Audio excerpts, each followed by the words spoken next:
Hey folks, Kilt-Man here, Kilt-Man at your services on this really hot summer's day. Hope you're all doing very well. Now, yesterday we got the news that the great composer Lalo Schifrin had passed away, aged 93, in the LA hospital from complications brought about by pneumonia. And yeah, it's terribly sad news.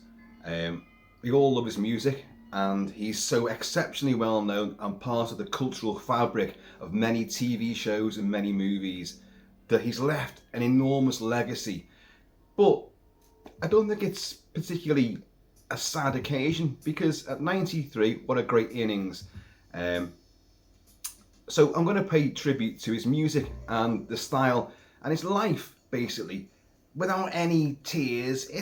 He's left 3 kids behind, 2 sons and a daughter, and his wife Donna is still around. And his 3 kids are all involved in filmmaking as well. But we'll talk more about that as we go on. But Lalo Schifrin, born in Buenos Aires, Argentina, June 21st, 1932. He was schooled by his own father, who was a musician, into jazz and piano. He's a great pianist, Lalo Schifrin. By the way, he was born Boris Claudio Schifrin. The Lalo came in afterwards, and I don't really know where that name came from. And I know some people call him Lalo Schifrin. I've always known it as Lalo Schifrin, so if anyone knows the difference, please tell me. Let me know about the Lalo.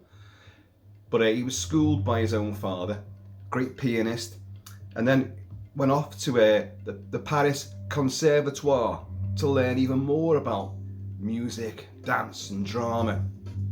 Went back to Argentina and formed his own jazz band, which brought him to the attention of the great Dizzy Gillespie, who immediately recruited him. I want you as my jazz pianist for my own band. So all of a sudden, Lalo gets to Hollywood, meets the big time, and meets all the bigwigs, filmmakers and composers, particularly filmmaker Alfred Hitchcock, film composer Bernard Herrmann. Hitch and Bernie Herrmann had a huge collaboration going for many movies, iconic scores, and Lalo got to know Bernie and they became friends.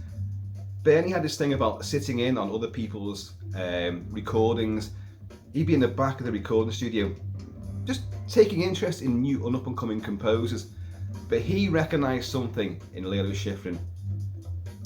So Schifrin's career: jazz musician, jazz band, worked with Dizzy Gillespie, had collaborations with other great composers.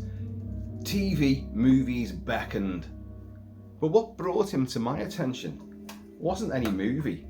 It was the TV show Starsky and Hutch, which he composed for season 1, the main theme for that, which was just outstanding. I've done videos specifically on the theme tunes for Starsky and Hutch, and the first major theme, beginning, opening intro, title theme, and then the end theme as well.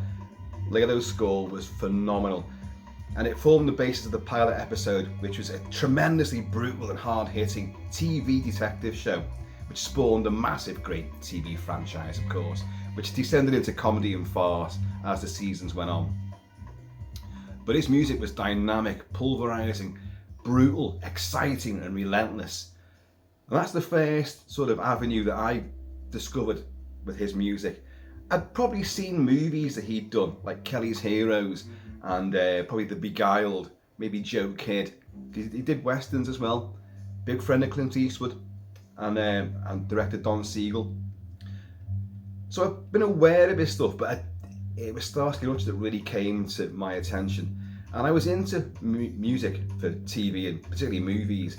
As I've said many times, my earliest memories are watching King Kong and They Died with Their Boots On, both scored by the great Max Steiner, the grandfather, the godfather of modern movie film scoring. He created the film score, the leitmotif for putting sound against picture. It's down to Max Steiner. And then my earliest memories watching those movies on my mum's knee and then humming the theme tunes afterwards. And I'd do that all the time. My mum was an actress and she thought, well, he might go into music. I've got two brothers and a sister all way older than me. One of those brothers, he's the next one up from me. So he's the next youngest. I am the youngest. And he formed a band and lead guitar and singing. Did it all through his teens, and he's done it on and off throughout his entire life. And so he's very musical. But sadly, no, it wasn't to be for me. You see behind me here, a pair of bongos. Yes, I have the bongos. I can play certain rhythms on it. The Halloween theme primarily. But beyond that, no, I have no musical acumen whatsoever. So I didn't go down that road. Excuse me there. Oh, must lubricate the throat, the tonsils and the waggly bits. Cheers, you all. But I discovered film music properly afterwards with the thumping stuff by the likes of Jerry Goldsmith, and then John Carpenter with the Assault on Precinct 13 and Halloween, and then suddenly, synth all the way. But I've always loved orchestral stuff. I haven't had much of a love for jazz, and here's the crazy thing: jazz has permeated film scores since and TV scores since they began. Jazz is such a huge influence on every single musical genre that you wouldn't believe.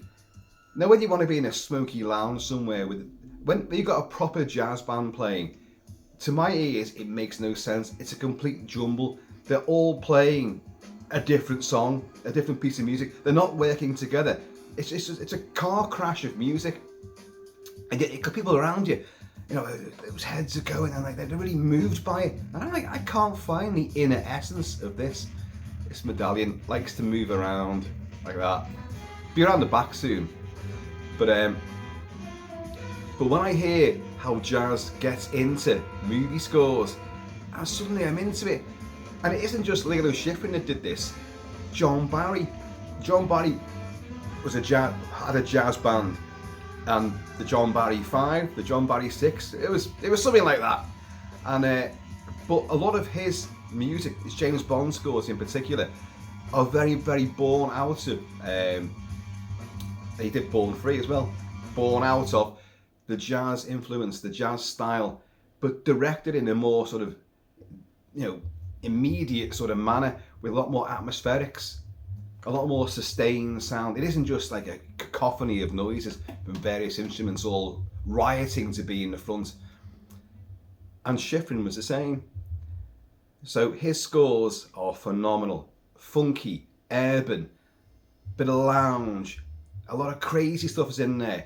But he could also control full orchestra, and he would do fully symphonic scores as well. Every genre.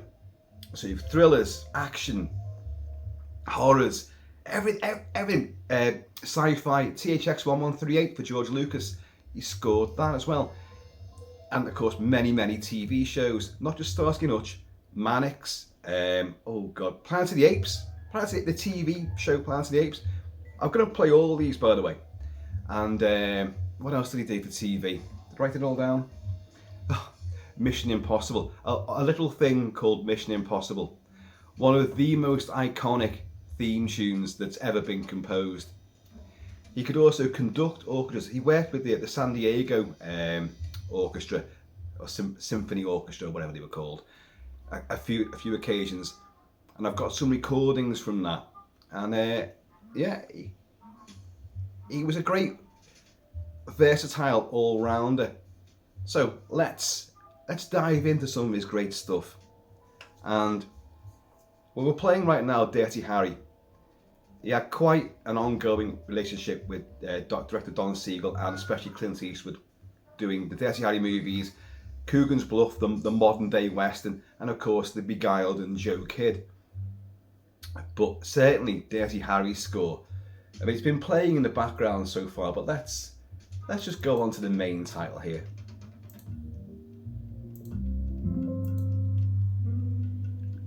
This is to celebrate his music, so you're going to hear a lot of his stuff. It's quite an extensive playlist. We won't get around to all of it, I know. See, the bongos, timpani and percussion. uses it a hell of a lot. It's so catchy. Of course, this is like Clint's Dirty Harry Callahan, San Francisco PD, on the rooftop where Scorpio, Andy Robinson, has just killed a girl in a rooftop swimming pool. He's finding the bullet casings on the roof.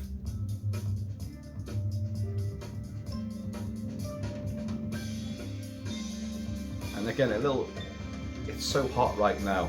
I can't imagine walking around in a shirt, a tie and a jacket and a pair of pants, because obviously I'm wearing a kilt, you know.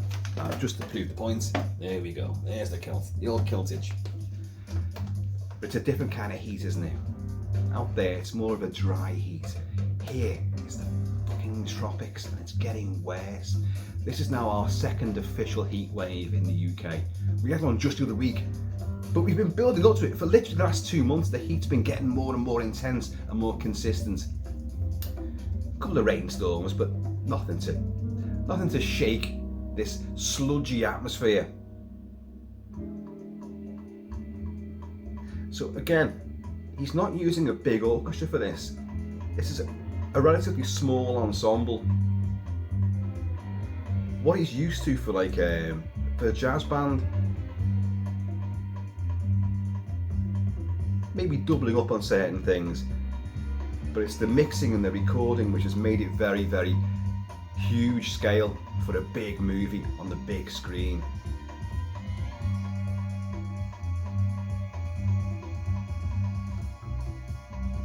Listen to that bass as well.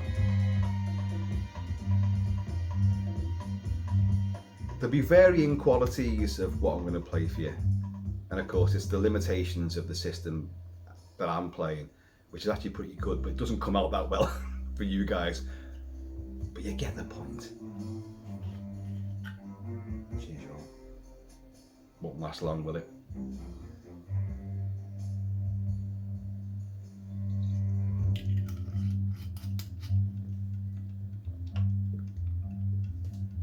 Yeah, so he passed away June 26, 2025, age 93. His birthday was literally 5 days before he passed away.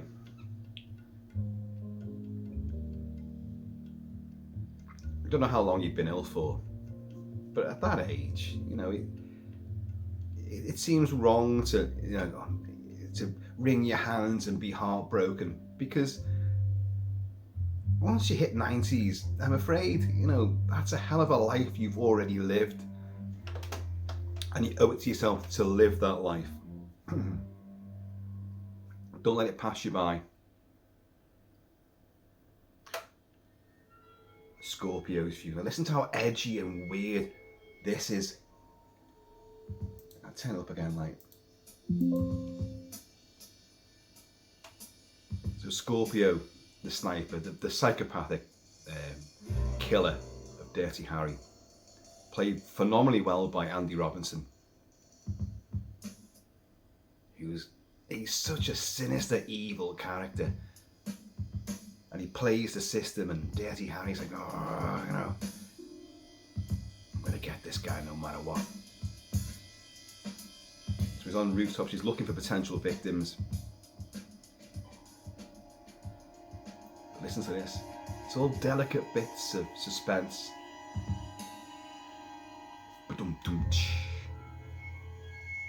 Listen to that sort of metallic twisting. And there's a little trick that you learned from, of course, Ennio Morricone. Human voices, using human voices. Metallic glide and a little gentle taps on the keyboard. But then the funk comes in, and then as he's acquired his target. Well, and now Scorpio is a bit more confident. Right, yeah, I'm taking you out. Listen to this now.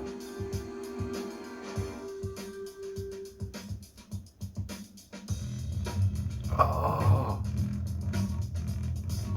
fuzzy, electro B effect. The warble.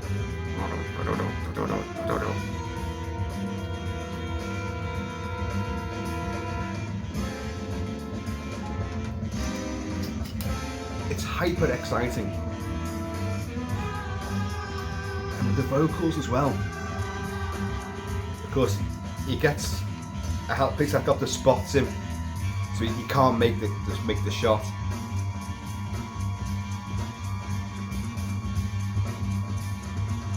He gets away, and then we have they realise, well, he's using rooftops. He's looking for maybe certain sexual, back in 1970-71, sexual deviants.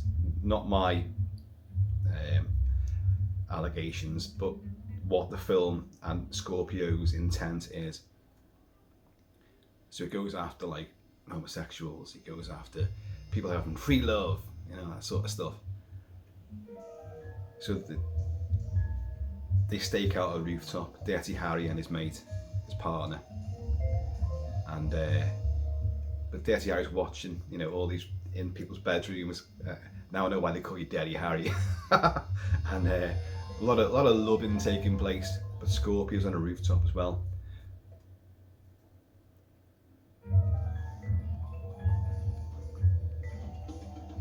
See, in the course of a movie, just go tinkling on the ivories like that, and a bit of shivering on the cymbals. On a movie, that's pure suspense. In a lounge club with a jazz band playing, that's just a little interlude, a bridge. It's still pure jazz in its absolute essence.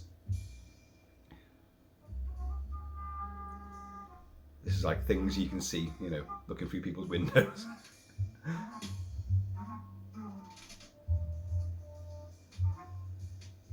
And like Scorpio takes the bait, obviously. But it's the degree to how suspenseful and tense-filled this music is. You've got the sense of sleaze because of the woodwinds here.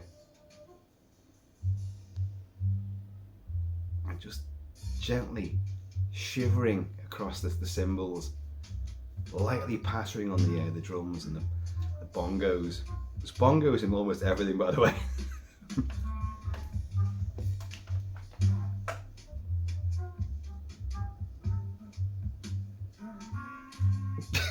It is sleaze, isn't it?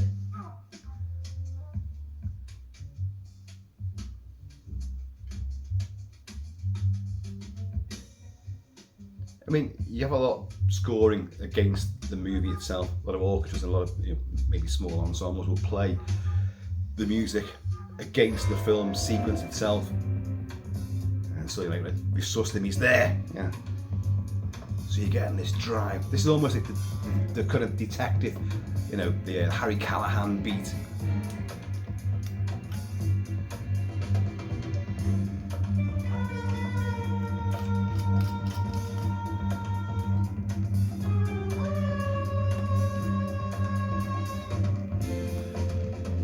It's more heroic. It's also kind of in earnest as well, because again, this fails to capture him. It doesn't work out either, and he starts shooting back at them. And it builds, and you're getting that fuzzy warbling electric guitar as well. I was saying about like the bands, the orchestra probably paying a lot of attention to the screen at the time to get their moments just right. Hang on, I'll pause that there. But you can imagine his jazz ensemble, who they don't care about the movie at all. They're not watching anything on this big screen. They just lose themselves in the moment, because that's what they do. And he's just like, well, I composed this, and you're going to come in now, you're going to come in now. Just let rip. And it's just a very gentle, easy process of getting that music recorded.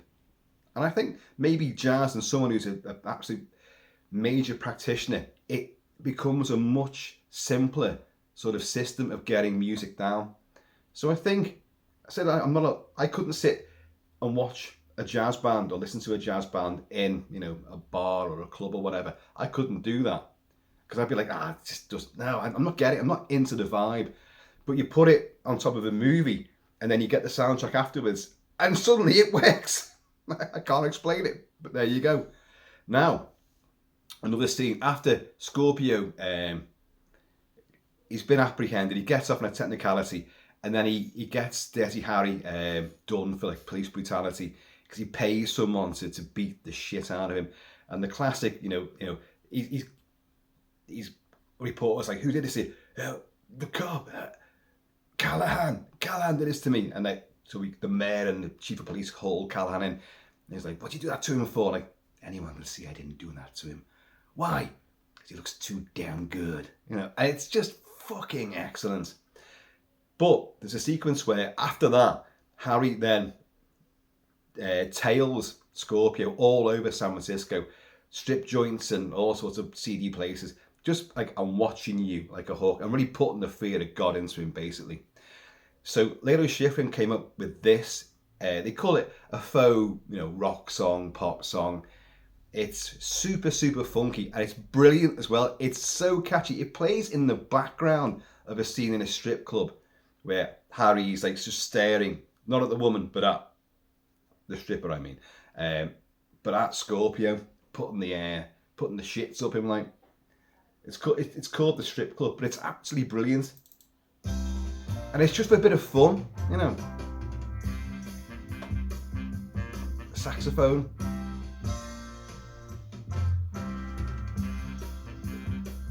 You can tell it's nice and simple, but there are lyrics to it as well. And you get that kind of red light district sort of feel to it.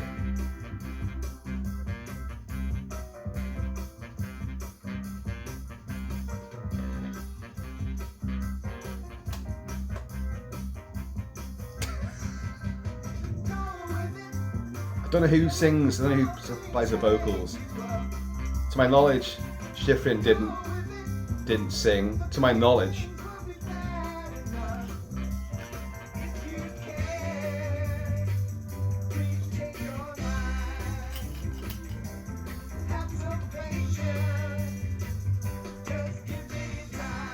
It seems very quiet to me.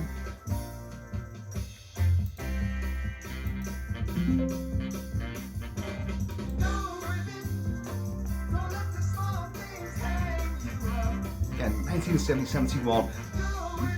Flower power, Summer of Love has gone. Movie styles have changed. Now it's more explicit, graphic, gory, more hard hitting.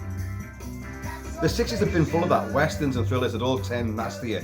But 68, 69 was the zeitgeist. Like Living Dead, Rosemary's Baby, The Wild Bunch changed everything. There you go. That was a strip club. That's brilliant. Right, no. I'm not going on to that just yet. So we've done Dirty Harry.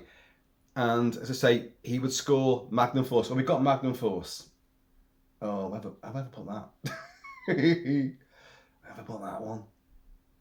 Is it this? Do forgive me. Because when you put tracks in like this, it just says main title. And you don't think to yourself, oh, I'm not going to know which one it is. Oh, that's Planet of the Apes. Damn it. Well, I'll tell you what I can do. It's Planet of the Apes.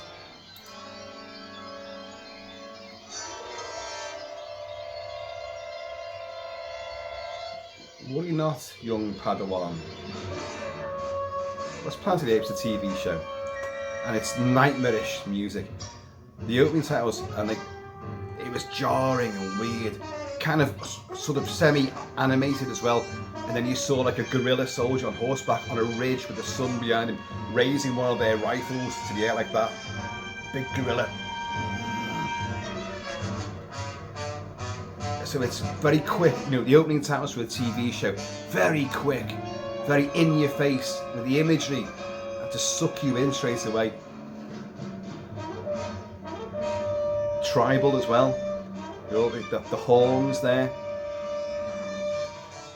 piercing, shrieking strings and very jarring stuff, very agitated. We'll hear the end credits to it now. That's the opening credits. And he scored, I think he scored all of, after 2 seasons, didn't it? Was it 1 season? And he scored half of however many episodes they made. Lalo Schifrin scored half of them for the entire episodes. This is the end theme.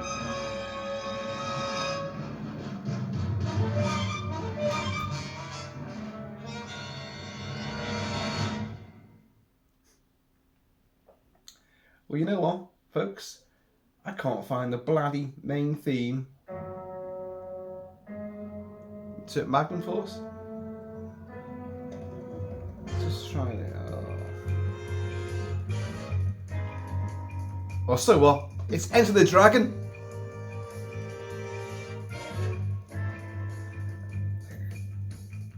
Again, like Bruce Lee. A lot of people have said that I've spoken to, because I was out yesterday and people were going, Lalo Schifrin's died, and I'm going to do a big tribute to him and all this. So people were talking about it.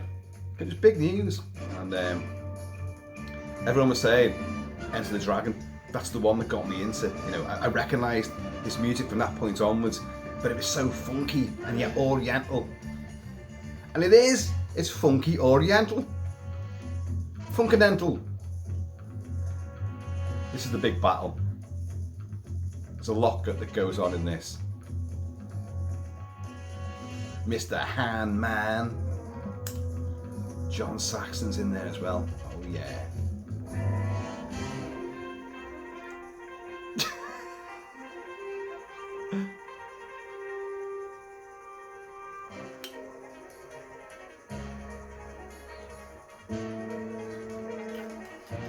It is an East meets West sort of approach.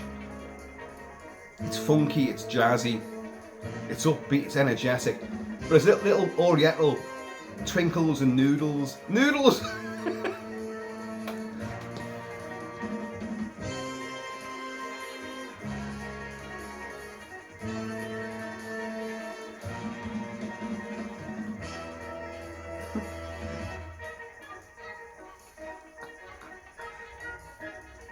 Yeah. Very Hong Kong.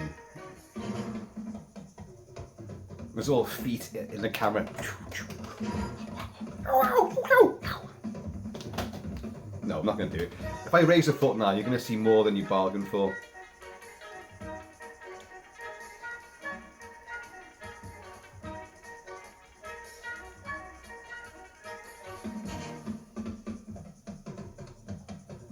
And his fight with Han. Who puts his different claws on.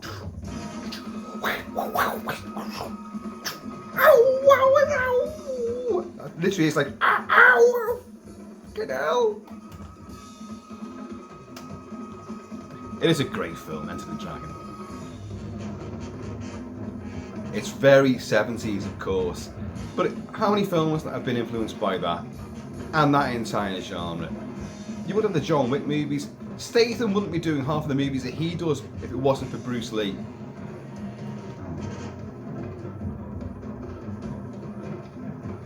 Lots of percussion there. And there's some exotic stuff there. Exotic bongos. An extra array of them.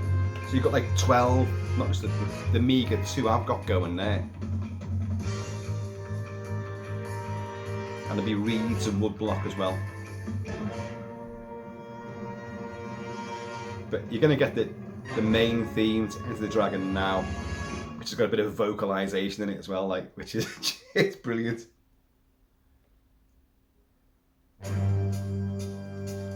It's lovely and dynamic.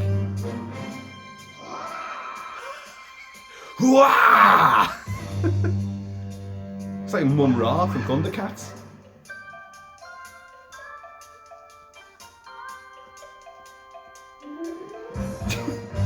It's clearly, massively influenced by, Chinese music or Chinese instrumentation.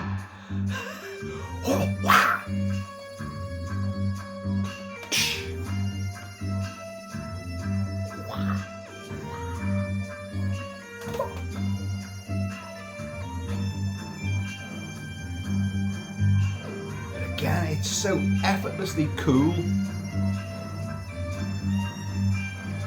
And we know that he obviously worked with one of the coolest guys in cinema, Clint Eastwood, but he would work with the king of cool himself,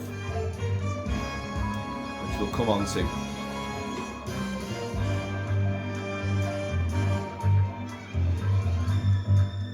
But annoyed I can't find the Magnum Force theme tune now. Where have I buried that? I can't even find the actual score, the full score. I know it's sitting right behind me there, but what happened to that?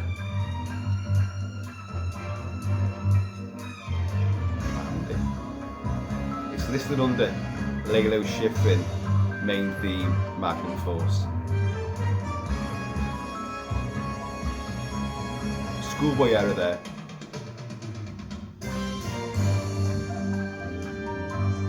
Oh, listen to that. The electric keyboard. It's almost like, you know, Ray Manzarek's there. The Doors are playing in the background as well. Whoa, wah!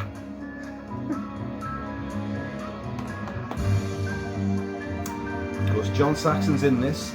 And John Saxon is also in Joe Kidd with Clint Eastwood, scored by Lalo Schifrin. Okay, that's fine. Where is it now? Magnum Force. This is fabulous. This is brick hard and brute force and uber badass. Things I put on my CV. Tight ass, actually, usually. And this, of course, is the Magnum 44 with the 8 and 3/8 inch barrel, not the 6 3/4 one. He uses two different guns in the movie.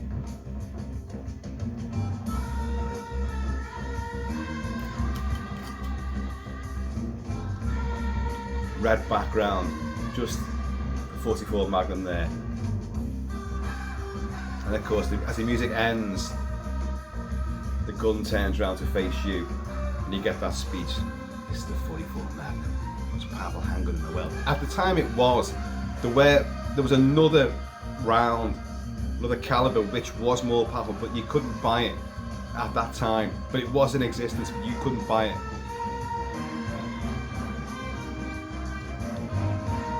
It's much more brazen. This is Dirty Harry's second outing, so you now know ultra right wing.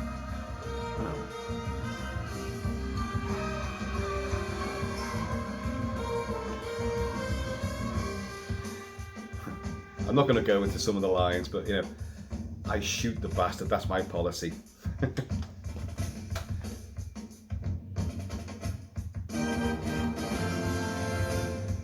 Cocks it now.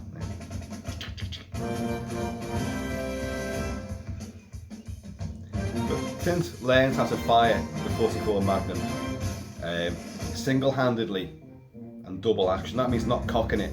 So he's getting the full recoil. I've fired the 44 Magnum many times and I could never get used to it. I'm too small to fire it. I'm really short.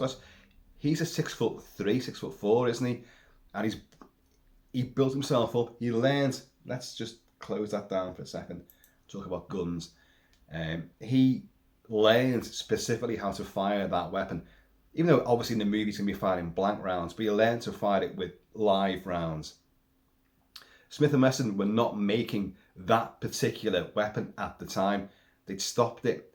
So they had to literally, for Dirty Harry, cobble together from various sources. He got a great gunsmith, a great gun maker, to make the weapon, the two weapons you see in Dirty Harry, the longer inch barrel and the slightly shorter one. It's still fucking huge.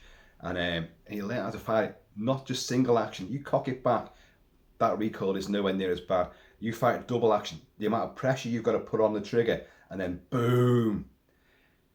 It's no lie. I've said it before. I got blown off my feet firing the 44 Magnum.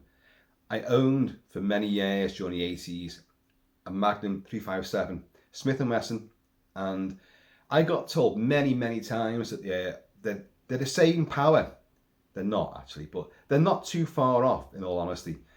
But what stops the Magnum 357, and it was a 6-inch barrel on that one. It was a fucking mighty little weapon. And what stopped you from flying back? Underneath the barrel, there's a stabilizing rod which keeps the weight down. And it helps. But I could fire that double action without cocking, it back. Could fire it, but I was wildly inconsistent. Much better. I had a 9mm Beretta as well. I was infinitely better with that. Infinitely better. Far more consistent. But a wheel gun. My dad was, because my dad was a Bisley champion, he knew his guns inside out. And even though his good eye was knackered, my dad took his right eye out. He didn't take it out. I always say that. I always say he took it out. Firing a catapult when he was a kid. He let go with the wrong hand. This is a Bisley champion, by the way, in the making. Let go with the wrong hand and it sprung back, hit him in the eye. He wasn't blinded, but it did knacker his vision considerably in that eye. So we had to learn to use the other eye. So we had to learn to shoot all the way around, and he was excellent. So, you can compensate, despite how things can work against you. It's just strength of mind, strength of character, and train some more. Which in this case meant shooting hundreds of rounds and at different ranges all over the country. And he became an absolute champion. But wheel gun, no, I weren't the best. Close range, you and me right now, yeah, I'd aim between your eyes and probably hit you in the right hip. But no, I used to love all this stuff. So me and my dad would sit and watch Dirty Harry all the time, and the entire cycle of movies all the time. That and Dawn of the Dead. He loved Dawn of the Dead as well. I know I've discussed this all before. Let's get back on the music, shall we? So, he's going to give the speech about it now. Here's a scene called The Crux, and his new partner's being forced. They're on stakeout in a supermarket, which has been done over many times by armed robbers, and his partner's been forced on his knees. He's going to be killed, and Dirty Harry's in the background, fires through a window, and then kills a couple and pursues the last one up and down different aisles. It's super fast.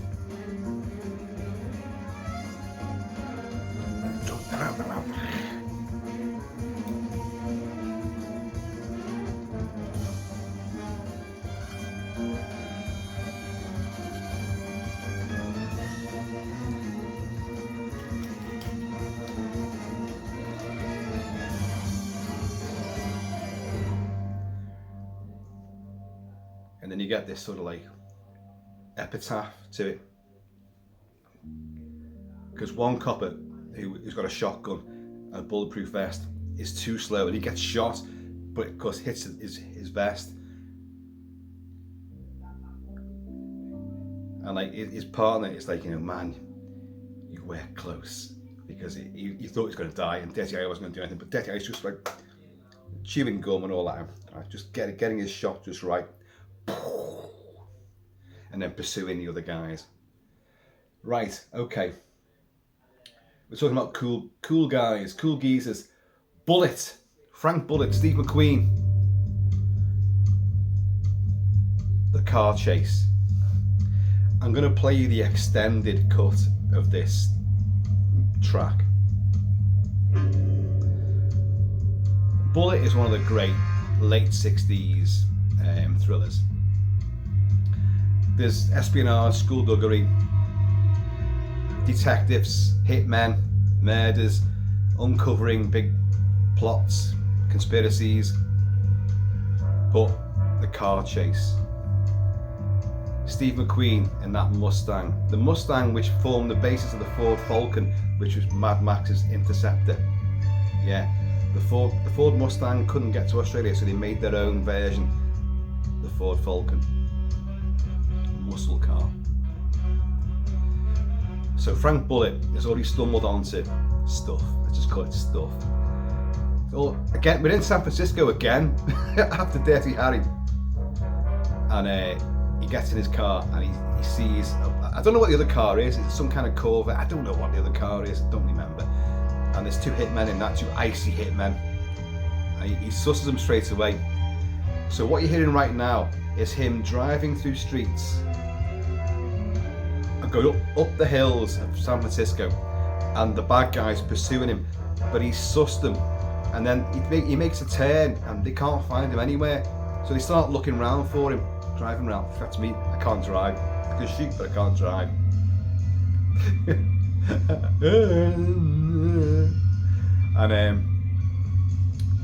And suddenly he appears behind them in their rear view, and the two of them like that. They're very icy, very stoic, these hitmen. And they're older guys, which makes it even creepier, to be honest. And it's kind of like, right, they buckle up. I think he puts his gloves on, his driving gloves. And then suddenly, like, you know, Bullitt, Frank Bullitt, Steve McQueen is now chasing them. He's pursuing them through up and down the streets and the hills. And the music only lasts for the more sedate stealth. I've sussed you guys, I've lost you, I've come up behind you, and I'm going to pursue you for a little bit, winding around these streets. And then, when the chase, the high-speed chase up and down those streets, culminating in big gas explosion in the gas station, and shotgun blasts and all sorts, is unscored. They didn't do it. Peter Yates and director and Schifrin both like that. We've had the build-up. Let's let the squealing tires and the revving engines and the gunplay and the, you know, just the shrieking of vehicles and metal grinding. Let that be the soundtrack. So the big chase, the actual frenetic, ferocious chase, is unscored. So all you're hearing right now is the setup to it. So let's listen to it. Let me yakking all over the top of it.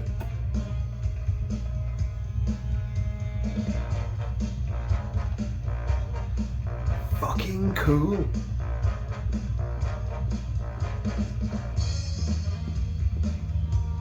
It is things like this that make me wish I could drive.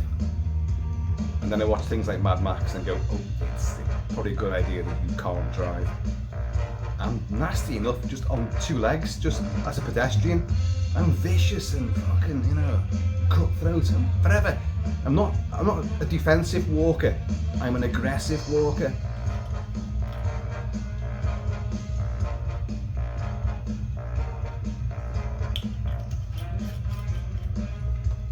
There's bongos in this, in the background.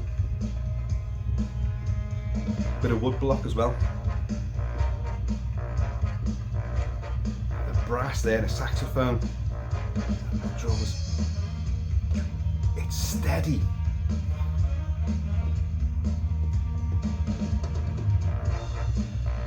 But there's a that's brazen. That's like uber cool. But there is an element of suspense in this as well, which if you took it out, it could play in a horror movie. We'll come into it, I hope.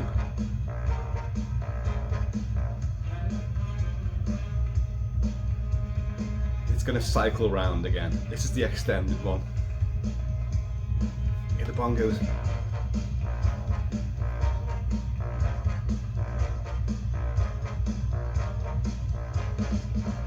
And these two hitmen there, they don't say a word, and they're both older guys, but it makes you think of the likes of Lee Marvin in The Killers.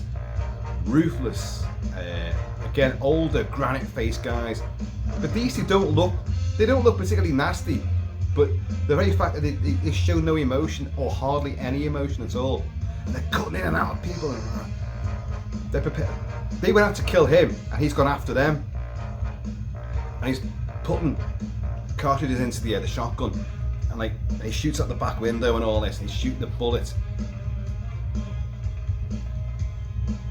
But they're still very stoic the whole time. Not a word is muttered between them.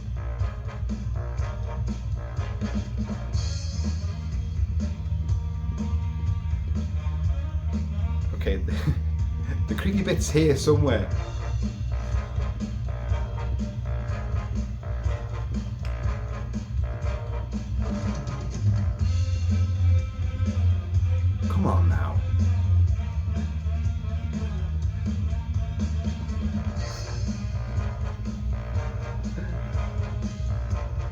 Hope you enjoyed it. I am.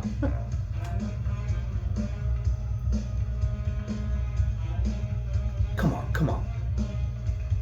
It clearly must start again.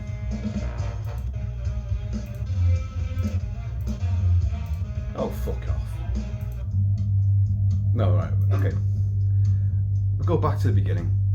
I think it just plays the main sort of groove for a relentless amount of time. But this is the suspenseful bit at the start of it. It's like, I've sussed you. And again, this is how jazz can be very suspense-filled. Despite all the array of instruments and the way that they're being played.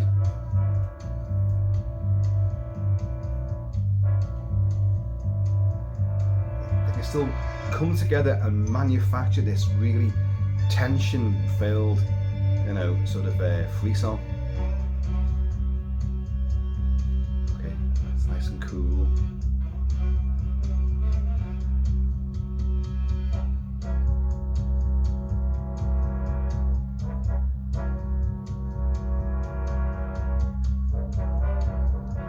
There's a swagger, isn't there? Wow.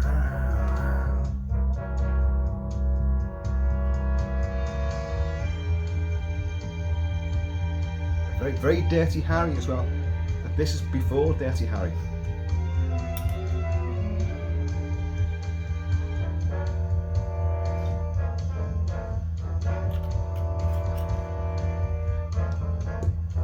Okay, it's coming now.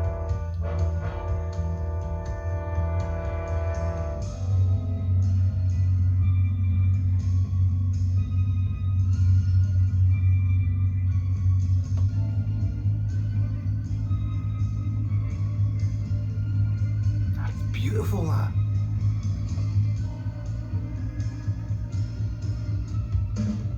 And it gets cockier again. See, I talked all over that to begin with. Can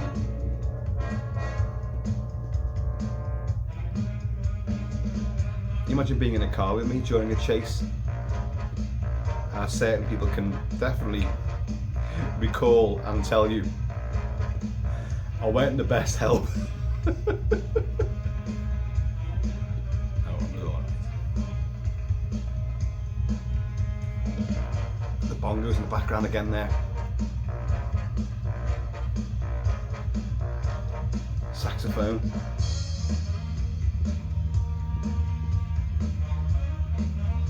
You can see how this got extended because you can just lose yourself and it could go on and on and on. See again about the ensemble playing against maybe the movie sequence playing what you meant to score against, and they'd be like, they're not asked about that. They're just lost in the musical moment and doing their own particular thing.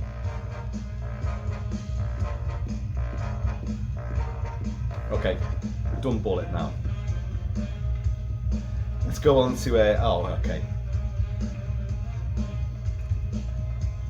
Okay, we're not finished with Dirty Harry. Sudden Impact, which is the fourth movie. Yeah, fourth movie. You had The Enforcer just before, which was the third, and Jerry Fielding scored that. Lalo Schifrin came back for Sudden Impact in the year 82. I think 82, something like that. And you have In the Fairground at the end, and Sandra Locke, poor Sandra Locke. Clint's always used and abused in his movies. She was forever getting beaten and raped and assaulted. Forever! But it's her revenge spree which leads him to this smaller town just up from San Francisco. And he uncovers the rape gang. And they've already beaten him up. How many times have I said to you? Clint Eastwood, in a huge number of his movies, his character will be beaten to a pulp, wounded, injured, and have a humongous loss, and then he'll have to come back Lazarus-like, you know, from the grave for his revenge. It's in all the westerns. It happens in all of them, and it happens in Dirty. He gets beaten to a pulp in Dirty Harry. He gets smacked a bit in Magnum Force. He gets done in heavily in this, and his dog gets done in as well. He gets kicked off a pier They hope he's going to drown because he comes back. Ripped off, of course, with Lethal Weapon 2. And then he's got the Magnum 44 automatic in this movie, Sudden Impact. If used properly, it can remove the fingerprints. I've never fired. Have I fired one? Do you know what? I don't know now. I think I've been in the vicinity of one being fired. I don't think I fired it though. I don't remember. I don't remember now. It's a long time ago. But the final showdown. This is called Ray of Light. Now the version you're going to hear now is Lalo Schifrin's full version of the cue, which does not play in the movie. The first minute of this plays in the movie, and it's a brilliant sort of standoff. It's almost like, you know, the old Dollars movies, the old spaghetti westerns. It is a gunfighting sort of theme, but done with like some warbling effects in this, which is superb. Let's get on to it. Ray of Light this is, but this is the full version. So the now clearly older looking Dirty Harry is at the end of the pier, silhouetted with light behind him, with the Magnum 44 automatic. And he just walks down towards the three killers, and Sandra Locke's held hostage there.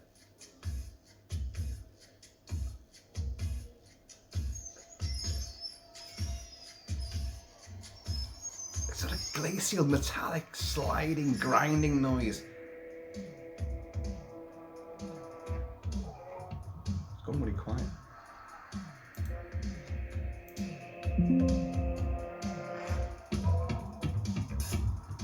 Very jazzy moment there on the bass.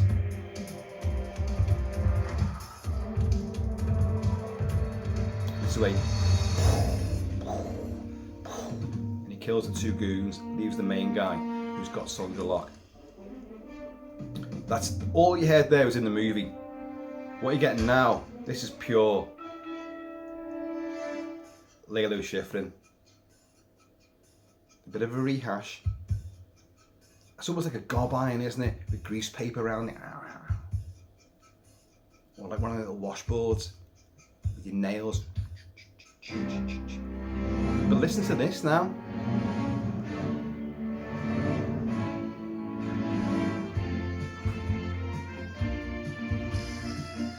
Now, if you know the film, there's no way on earth this music fits with what happens next.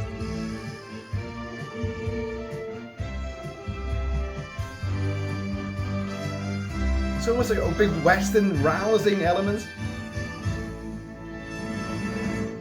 But it's boss. I love it. I love it to bits. Right. Oh, we've had that.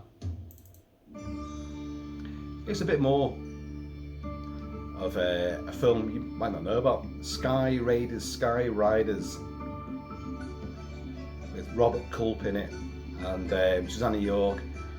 A bunch of bigwigs get held hostage on a mountaintop, so they send in some airborne circus trapeze weird people who can fly on little gyrocopters and hang gliders, so they become uber commandos. I have seen it, but again, I saw it as a kid and I really don't remember it at all. But here's a whole new slant on Schifrin. There ain't no jazz there. It's sweepy, swoony stuff to depict. Gliding around in the clouds.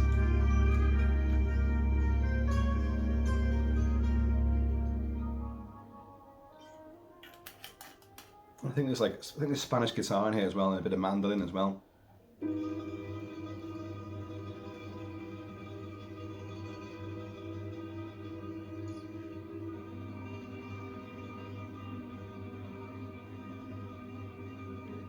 Sky Riders, I think it's called. It wasn't a great big huge success.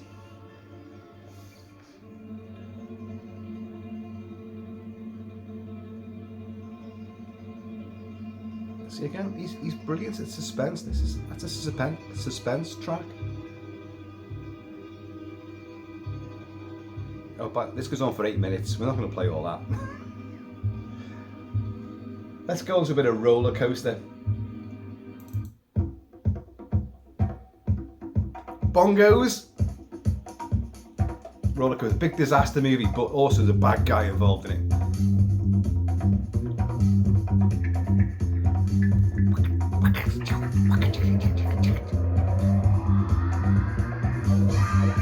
Oh, it's disco funk time. Wow, wow, wow, wow, wow, wow. Echoplex. I mean, this is jazz with funk, urban funk. Surprising how the two go hand in hand. Isn't that?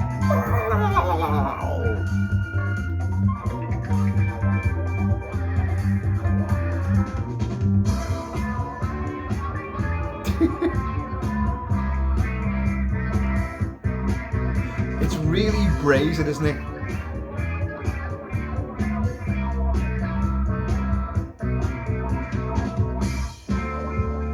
Wow, wow, wow, wow, wow. Really, sit there and tell me that you don't love this. This is fantastic. And I'm not a big fan of 70s funk. I'm not really. It's Mrs. Kilt-Man you want for that. It's hair era.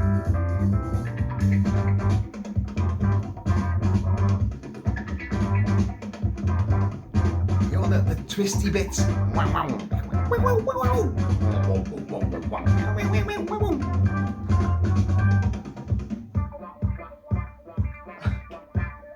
Is that a duck in there?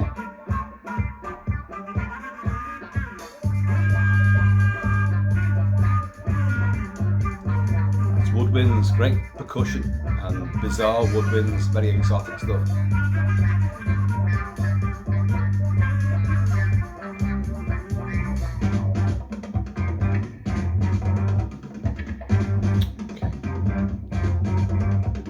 A fair bit. Okay, right. Let's change things slightly, although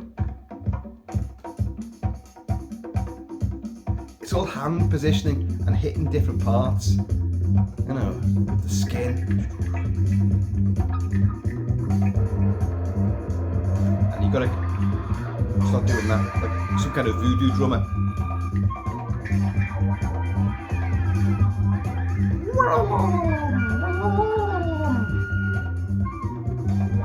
I'm going to change things now.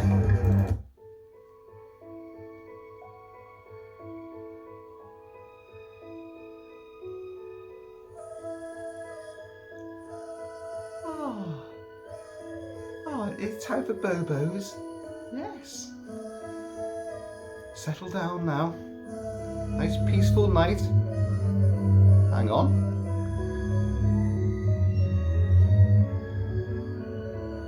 Something unsettling going on, Mummy. There's a pig outside my window with glowing red eyes. Jodie. The Amityville Horror. Yeah. A film I've threatened to review many, many times. Folks, it's a toiki. It's a fucking toiki. But I still love it though. I mean, I know it's all bullshit as well. Like, yeah, it is. Massively debunked. But tragedy was in that house. And stuff did happen. But they maximised on it. Anyway. So the film came out, was it 78, 79? It's a fucking big success. James Brolin, Margot Kidder, yeah. Murray Hamilton, Mayor Vaughan is in it as well. And those top bedrooms will be open.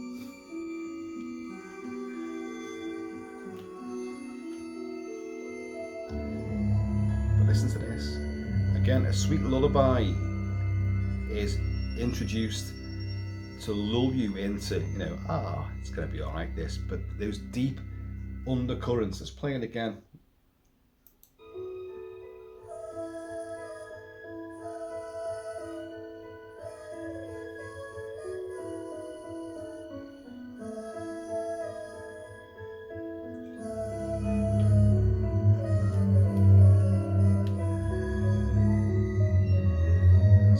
you've got cello there coming in with that sort of very melancholy, deep sonorance. And you've got the voices there as well. Elliot Goldenthal, the great Elliot Goldenthal, would actually utilise, well not utilise, but he would be influenced by this for his score for Pet Sematary.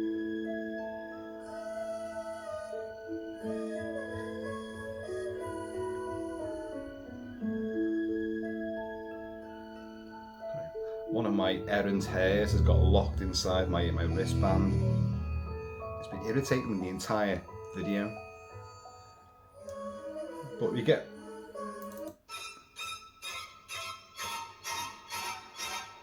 that's Pig's Eyes. And Margot Kidder's like, oh. But what did you hear there? You heard Bernard Herrmann's shrieking strings from the Psycho Murder. What did I say earlier? Lalo Schifrin formed an attachment in his formative years in Hollywood with Bernard Herrmann. So that's a direct homage to one of his former mentors. And again, as you can hear, you've got that sort of agitated, angular, sort of metallic effect.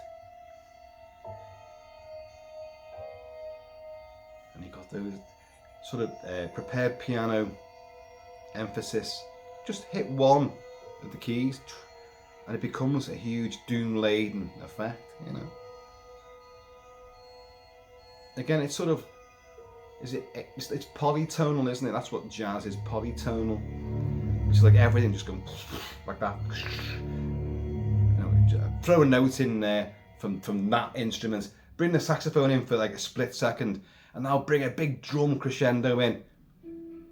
It doesn't make any sort of musically chromatic sense. But that's what jazz is. But jazz has a fundamental layer of truth to it, which I've never picked up on apart from what I'm playing for you now. If I listen to a jazz band, I don't get it, and I'll have to leave. I just don't get it. And I wish I did. Genuinely wish I could get into it. Like,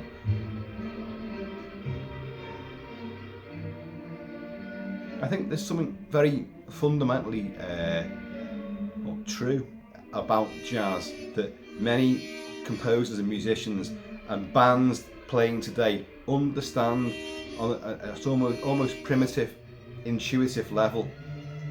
They're picking out rhythms and sections of music which work on them, and then they recreate it. And it could be, you know, a complete and utter, you know, catchy pop ditty, but they've got, well, no, it actually came from so and so, you know,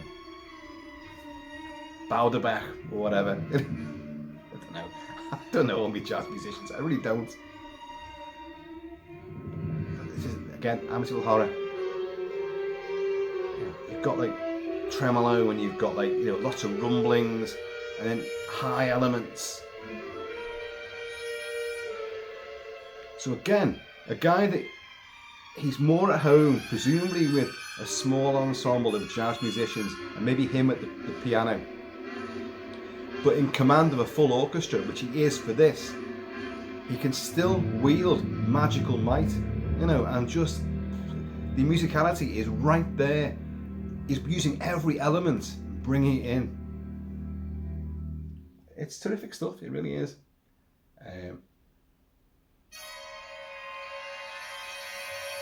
Have we done? Well, okay, we're done.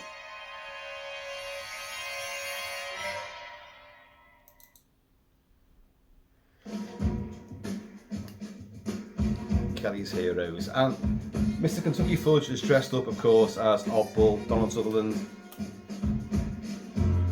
A Sherman tank can give you an edge. Lay off with those negative vibes, man.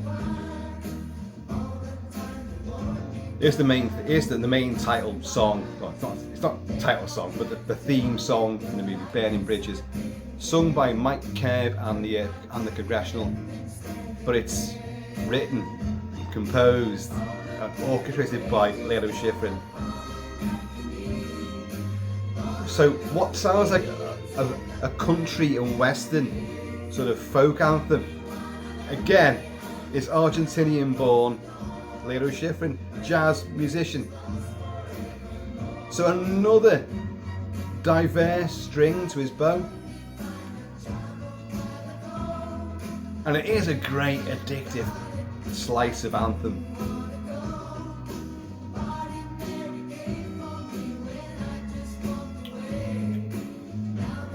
I'm not out making that last.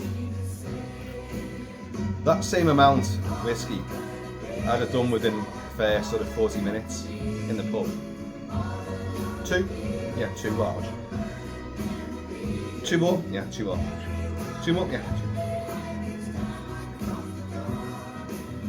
Not bragging. Not a good thing, is it? What is it?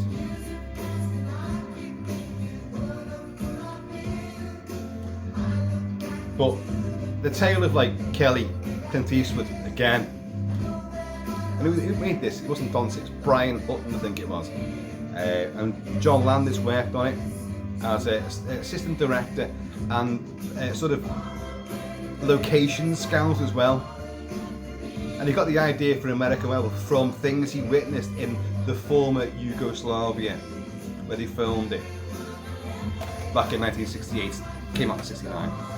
And things he witnessed by the rural peasants out there, burying criminals at crossroads upside down, gave him the superstitions in old places like this in a modern day world still exist. Gave him the idea for American Werewolf. I've discussed it, you guys know this, I've discussed it so many times.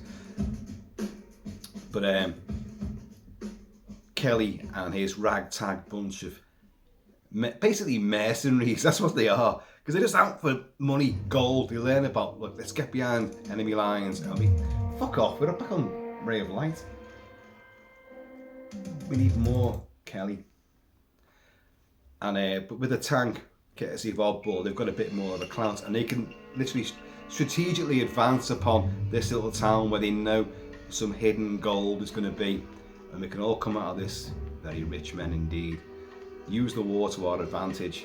And so it's a great, I've reviewed the movie very, very in depth. It's a caper, there is pathos to it, there is violence to it, but it's an action adventure comedy drama, so it's got all those elements to it. But in the town, you've got tiger tanks. Okay, they're not real tiger tanks.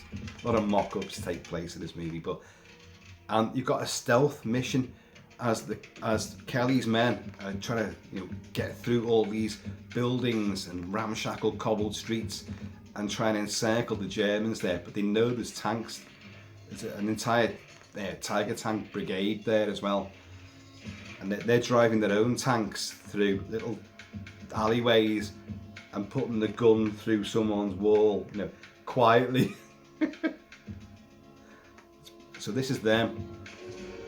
Again, it's how many times now in this playlist example have I given you of Schifrin's ability to convey suspense? You can hear some pops. It's a very poor source I got this from. Again, it's got the same feel, the same musical voice as what you've heard from Dirty Harry especially.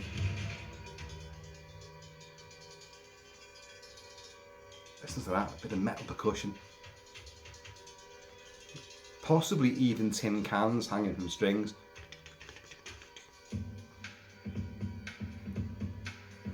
Now it builds up again.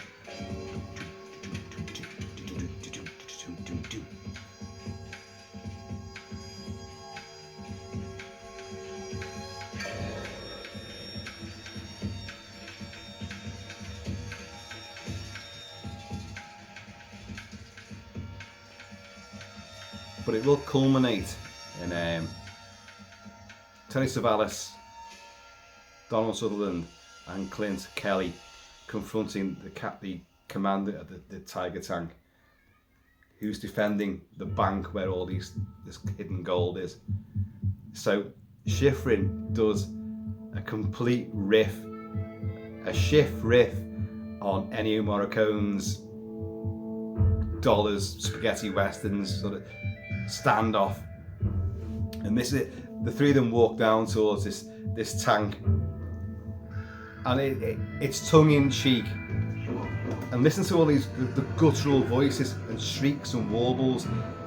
Like Morricone using human voices, Schifrin brought in as a great big homage. And it's so gorgeous.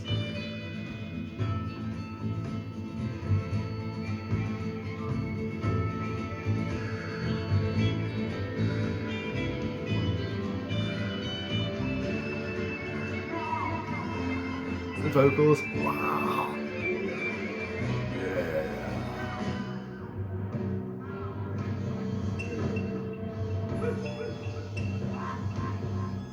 I'm not sure what that is. That could be even castanets, but recorded separately and enhanced. Could be. Oh, it's a great big bamboo tube that's being clocked.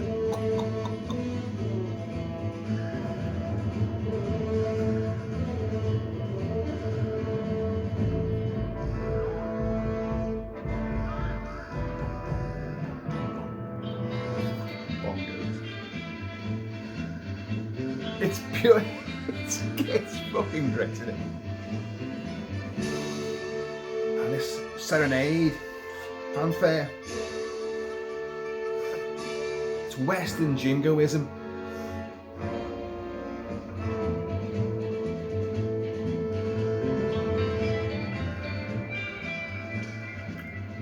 There's also a whoosh as well.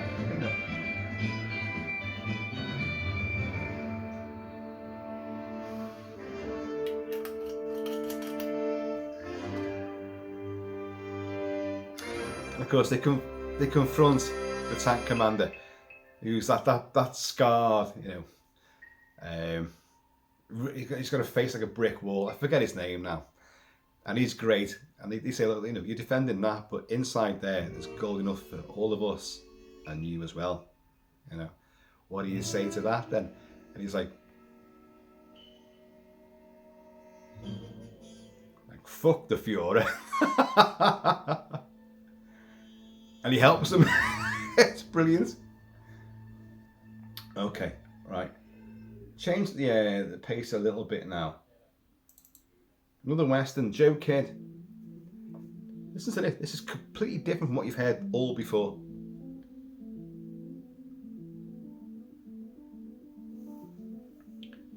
Now, I'll be honest with you. I am not a fan of the film Joe Kidd. I know loads of people that, oh, Joe Kidd's one of it's the Western I grew up with. And I'm going like, well, hang on, what about the spaghetti westerns, the Dollars trilogy? What about Magnificent Seven? You know, what about this, that, and that, blah, blah, blah, blah, blah. They go, no, Joe Kidd. I'm like, there's many better Clint Eastwood westerns you can pick than that. But listen to this. Really sort of downbeat, very almost melancholy main theme.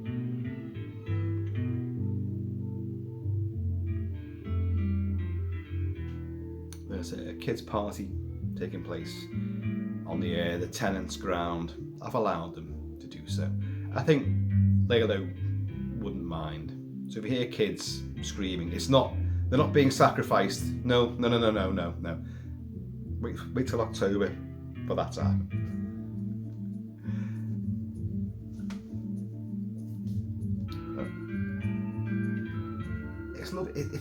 It's very melancholy, isn't it? And the score is I listen to the score to Joe Kidd. I won't watch the film because I don't think Joe Kidd's a good movie. It doesn't deliver on the action at all in any way, shape or form. Yes, he drives a train through. No, but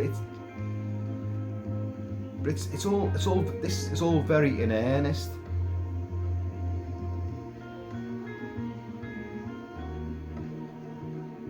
There's a very 60s style to that.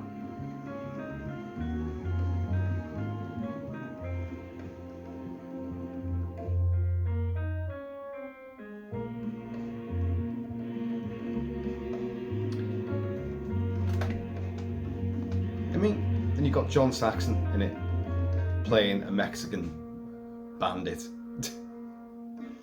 But he's convincing. I'm a massive fan of John Saxon. I love the fact that he went to Europe. He did Euro horror as well. Oh, come on.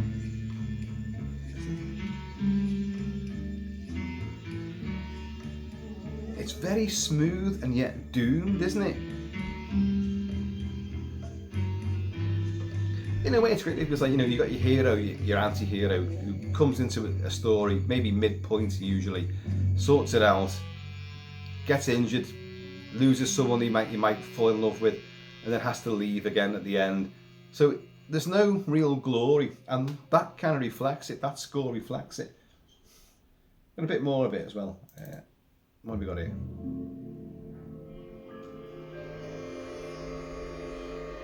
A bit more of Joe Kidd. So the piano's in there. See, what I'd like to know is, because Schifrin was such a magnificent piano player. How often did he play the piano on his scores? Did he even do it at all? Because he can play, it doesn't mean that he's playing it on the scores. He's composing, writing, and in many cases conducting. So, would he sit there and play it as well? I don't know. I really don't know. It'd be great to think that he did, but like holding some piano player. No, you're doing it wrong. No, like this. And then put the elbow down.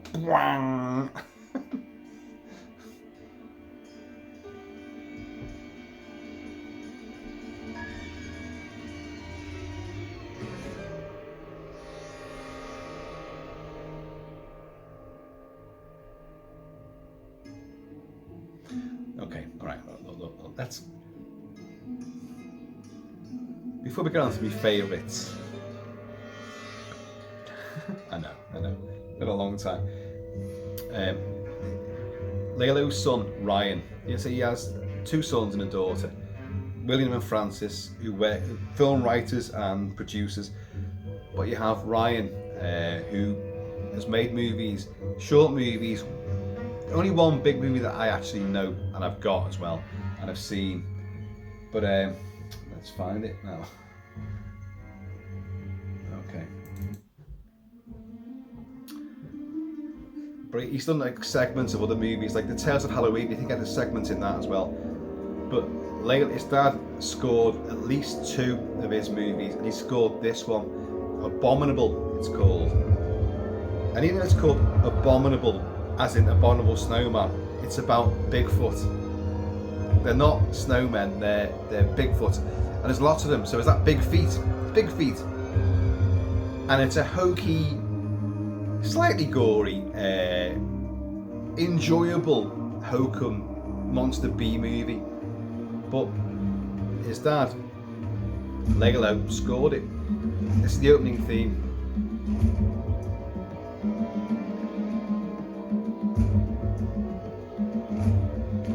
Now, if I'm not mistaken, there was bongos in the background there. Bigfoot bongos. Big bongos.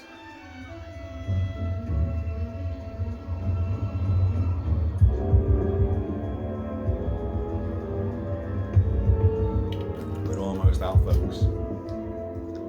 That's not good, is it?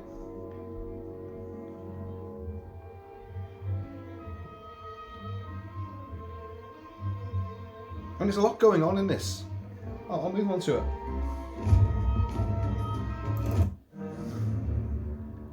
This is Abominable. So this is a horror score. Lots of tense sequences. There's actually quite some big attack scenes as well. As I say, it's actually quite an enjoyable movie. The Bigfoot genre of films is absolutely appallingly bad. The best has to be, what's the video nasty one called? Oh, Night of the Demon. Not the original Jacques Turner We've got Val Newton. No, not Val Newton, is it? Jack Turner's Night of the Demon. This is a video nasty where some poor hapless guy gets his tackle and his doodads ripped off right in full view. Intestines are pulled out and the guy's face is put on a hot plate and burns. And the Bigfoot is just a man he looks like Trog from the film Trog from the 70s. He's got a bit of a mask on and some straggly hair. Not wearing much. No, I can't be any relation to that, surely. But that's probably the best, scariest, and most intense Bigfoot movie that's been made. There's fucking loads. But this is not bad at all. There's another house. They're out in the woods, obviously. Family gets there. A house full of girls as well. Lots of top bits are on show. But the Bigfoots lay siege.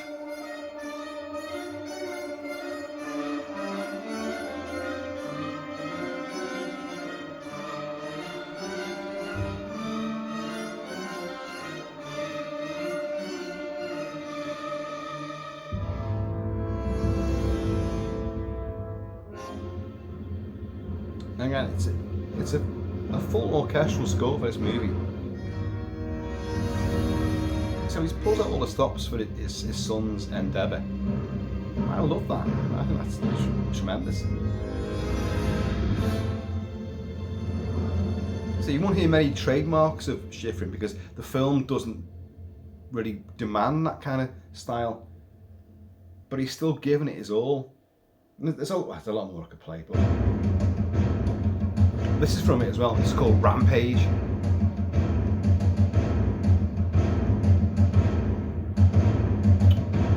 Percussive, no?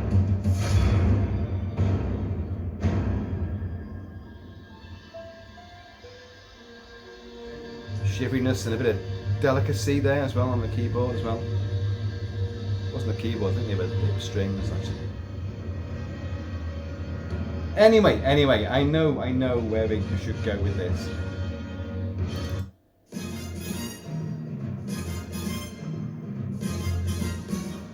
Now, a lot of you guys might not remember this show, and I really don't either. Mannix. He's a detective again. It's one of these weekly American crime fighting shows. But a great warm, effervescent main theme. Again, you're talking early 70s. But the guy that played Mannix, whose name I've forgotten, is also in the film Revenge for a Rape, which was a TV movie, and it's nasty, and I reviewed it. Do check that out, but listen to this. I'm willing to bet that's Schifrin playing that there. Because again, this is his younger days.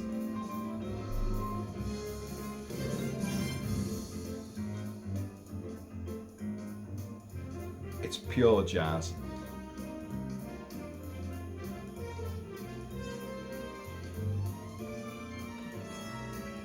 There's a swoon to it. So everything's going to end up okay.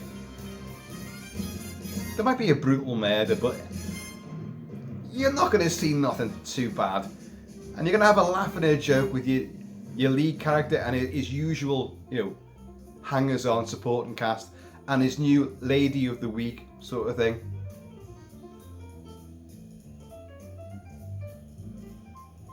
God, this looks almost convincing.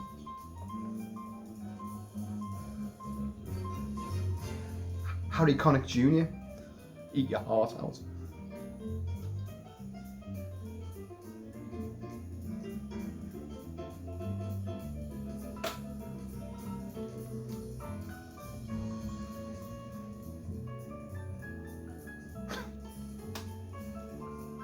I couldn't play piano because I'm knackered already just from doing that. And I was hitting nothing.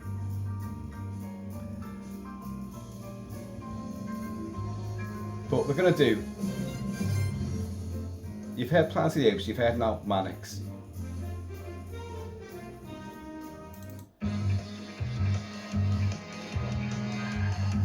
Starsky and Hutch. Season 1. Fucking listen to this.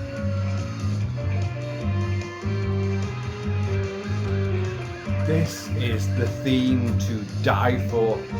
As a kid, this is what that name, Lalo Schifrin.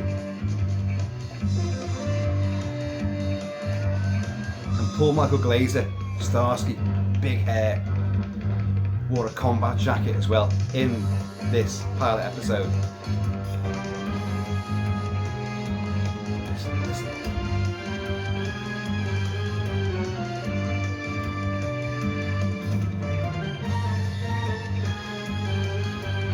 Fucking awesome. It's so that's not friendly. That's immediate. That's like fucking hell.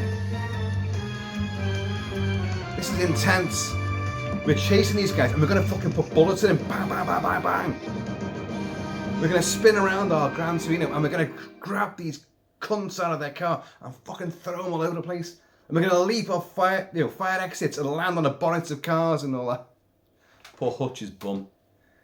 Here's another version of that, again by Schifrin. It's going to come on in a second. It's a slightly different version. It's still the main theme. There's a couple of gunshots in this though.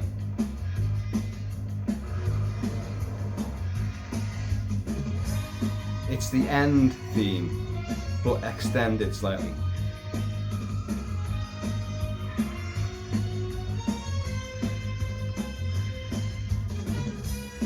It's a warmer version of what you just heard.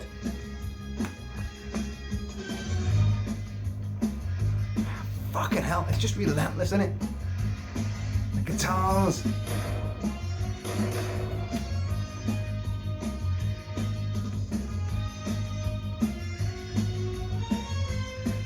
So for all you people saying, oh, I prefer the season 2 main theme. Oh, get out of town.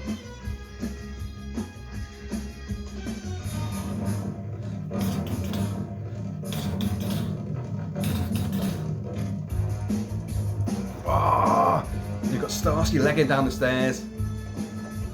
His walkie-talkie. Listen to the drums now. When you've got it in full stereo, they go round your head.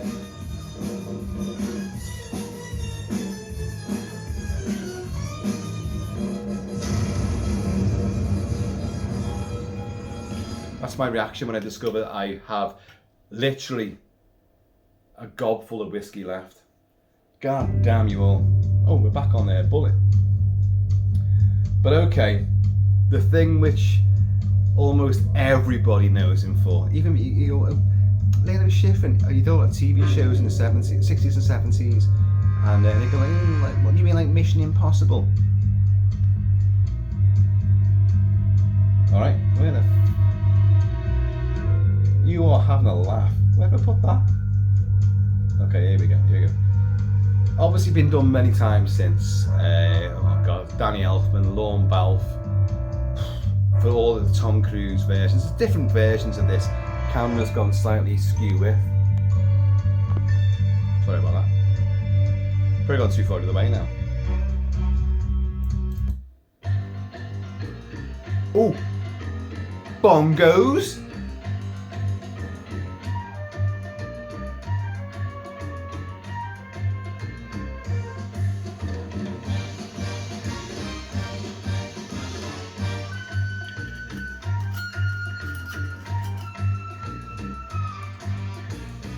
You always get a bit more with this style. Always get a bit more.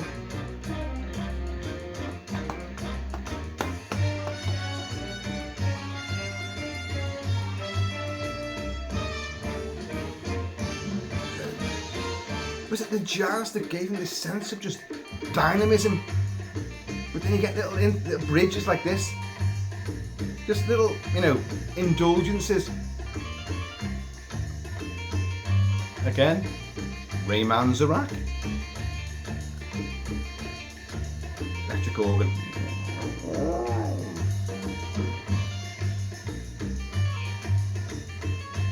There's castanets, there's all sorts going on here. Tambourines. Probably a mariachi band somewhere. Mariachi Impossible.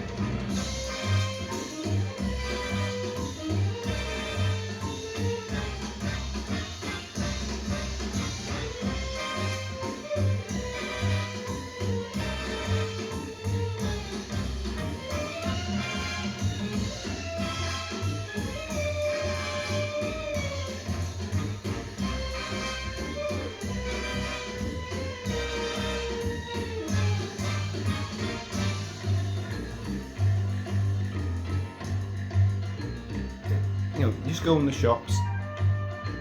Oh, can you go and pick up this up for us, mate? Oh, yeah, go on. I was going to the pub.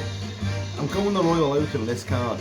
Oh, while you're down there, can you just go pop into B&M or Poundland or Superdrug and pick this and this up? And I'm like, earphones are in.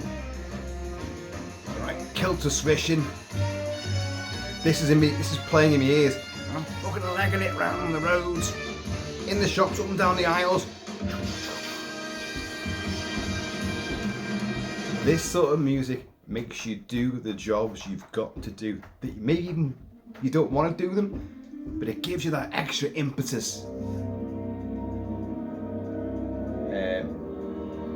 There is the plot. The other major theme from the original 1960s and 70s. It went into the 80s as well, Mission Impossible. There was a revamped version then. This is called The Plot. And it's kind of like a mission in progress sort of thing. Suspense-filled element. It's in every episode that I can remember anyway. This version I'm playing right now is from the San Diego Orchestra. And it plays very quietly. Not sure why, but it does.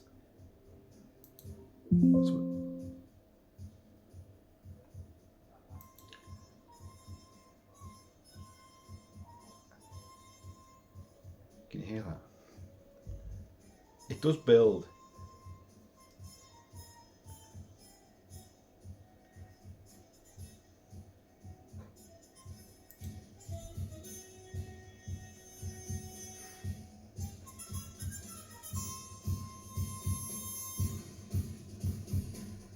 It's lots of percussion, pure drums. Got snares there. Brass.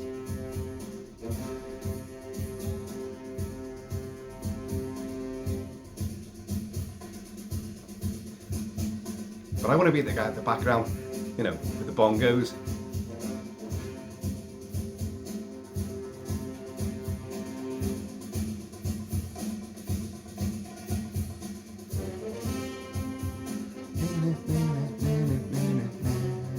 Usually breaking in somewhere and there's a bit of a deadline to do it. Or they're all moving, and different elements of the team are moving in to do a certain thing, to coordinate.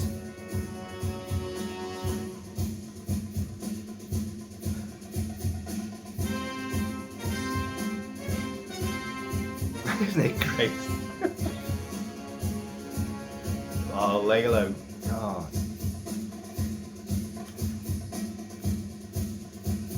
Boris Claudio.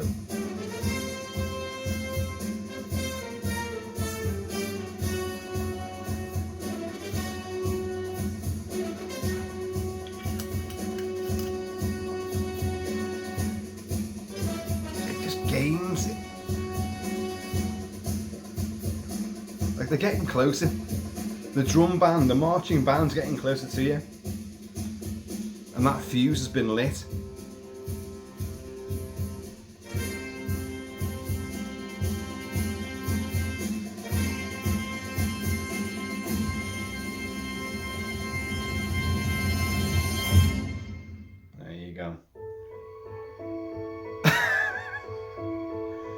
No, not going to end it there.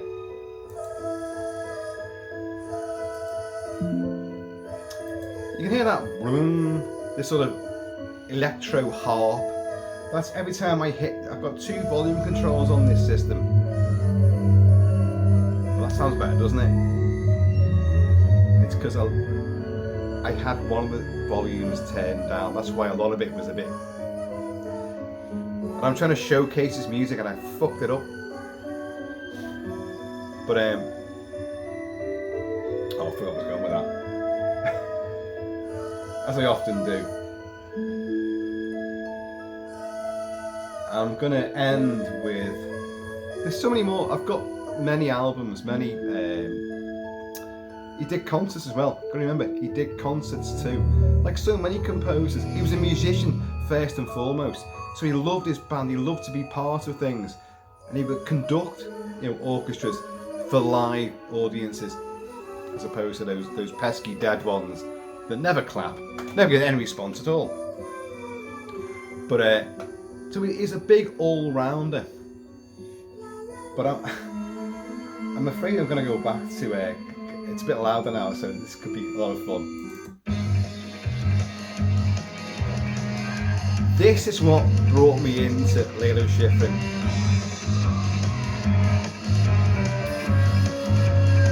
I'll just sit back.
And there you go. And watch how YouTube goes, no way. We let you go so far, but you played it too loud. We're gonna block your video now. It's happened before. Happened to Vangelis when I did a big tribute to Vangelis when he sadly died. Did a big video for his music. Blocked everywhere. Very often I do videos when I'm playing the music and it gets partially blocked. Where? Russia and Belarus. Well, who cares? Not us. So, hopefully this gets through regardless. Folks, whatever drink you've got left, and I've got none left, please raise it to Lalo Schifrin, a musical supremo. Many, many decades of fabulous music, cult, absolute, adored themes and scores, part of the cultural zeitgeist, 60s, 70s, he owned so many great movie scores, but multiple Grammys, 6, yeah, before we go, at least 6 Academy Award nominations. He got one in 2019. I can't believe I've got all this way without saying this. He got an honorary Academy Award in recognition of his unique musical style, compositional integrity and influential contributions to the art of film scoring. And his reply was that his career has brought him a lifetime of joy and creativity, a mission accomplished. And don't I wish I was playing Mission Impossible right then and there when I quoted that. But hey ho. No. I'm gonna let it play, but I'm gonna turn this off.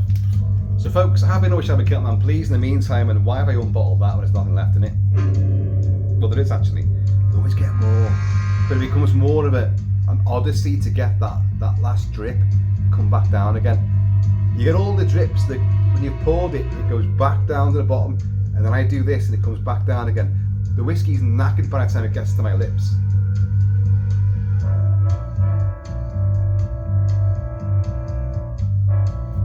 But it got there. I have been always shall be Kilt-Man, please in the meantime, and it's ever. Doff your cap, pay your respects to the maestro Lalo Schifrin, who passed away yesterday, June 26, 2025, at the age of 93. But what a hell of a career, what a hell of a legacy and heritage that he has and has left for us all to enjoy, and will remain influential as the decades and generations change from now on. And when you're out there, whether you're in a car or on foot, and you think you've sussed someone's following you, and you've got this playing in your ears, you know you can turn the tables on them and come up behind them, and then you can put the heat on them. Oh, I had several years of severe and stuff, and I want it back. I'm getting old now, I'm getting old and rusty. Here's a challenge for you. Can you take Kilt-Man? Can you? I'm old and weak now. Bit slow, or whiskey addled.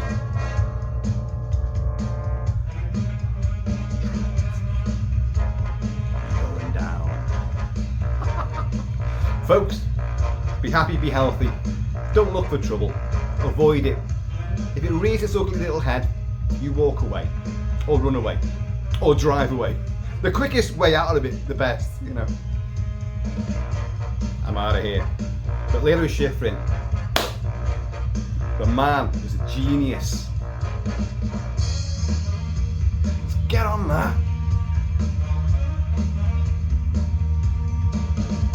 I don't like jazz, but clearly I do. Ta-ra.